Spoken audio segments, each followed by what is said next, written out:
চট্টগ্রামের সিপিজেড এলাকায় একটি তোয়ালে ফ্যাক্টরিতে ভয়াবহ অগ্নিকাণ্ডের ঘটনা ঘটেছে। বৃহস্পতিবার ১৬ অক্টোবর দুপুর ২টা ১০ দিকে লিংক রোড সংলগ্ন সাততলা একটি ভবনের ৫, ৬ ও ৭ তলায় হঠাৎ করে আগুন ছড়িয়ে পড়ে।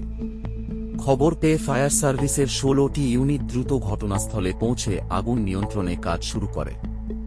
দুপুরের গরমে ফ্যাক্টরির বিভিন্ন ফ্লোরে ধোঁয়ার কালো মেঘে ঢেকে যায় পুরো এলাকা।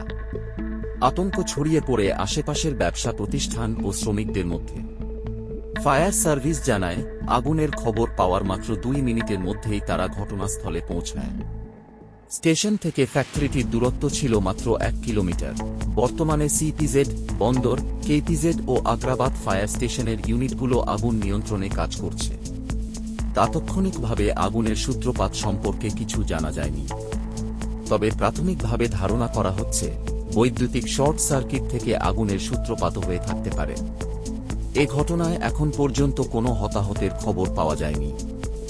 ফায়ার সার্ভিস বলছে, পরিস্থিতি পুরোপুরি নিয়ন্ত্রণে আসার পর ক্ষয়ক্ষতির পরিমাণ জানা যাবে। ফ্যাক্টরির শ্রমিক ও এলাকাবাসী জানিয়েছেন, আগুন লাগার পর মুহূর্তের মধ্যেই তাপ ও ধোঁয়া ছড়িয়ে পড়ে, ফলে সবাই ভবন থেকে প্রাণ বাঁচাতে বাইরে দৌড় দেন। ঘটনাস্থলে ভিড় জমেছে শত শত মানুষ।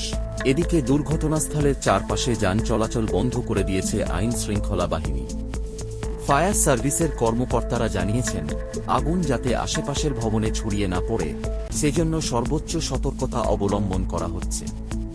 দুপুর থেকে টানা প্রচেষ্টা চলছে আগুন পুরোপুরি নিভিয়ে ফেলার জন্য। চট্টগ্রামে সাম্প্রতিক সময়ে শিল্প কারখানায় অগ্নিকাণ্ডের ঘটনা বাড়ছে।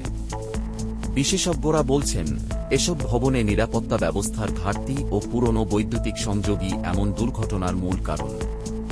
শেষ খবর পাওয়া পর্যন্ত আগুন নিয়ন্ত্রণে আনতে ফায়ার সার্ভিসের কর্মীরা টানা কাজ করে যাচ্ছেন। ক্ষয়ক্ষতির সঠিক পরিমাণ জানতে ফায়ার সার্ভিস ও শিল্প কর্তৃপক্ষ তদন্ত শুরু করবে। নিরাপত্তার অবহেলায় আবারও ঘটল ভয়াবহ অগ্নিকাণ্ড। এমন ঘটনা রোধে কারখানাগুলোর নিয়মিত নিরাপত্তা পরিদর্শন সময়ের দাবি। এই ছিল আজকের বিশেষ প্রতিবেদন। আমি বলছি নিউজ বাই সোহাগ।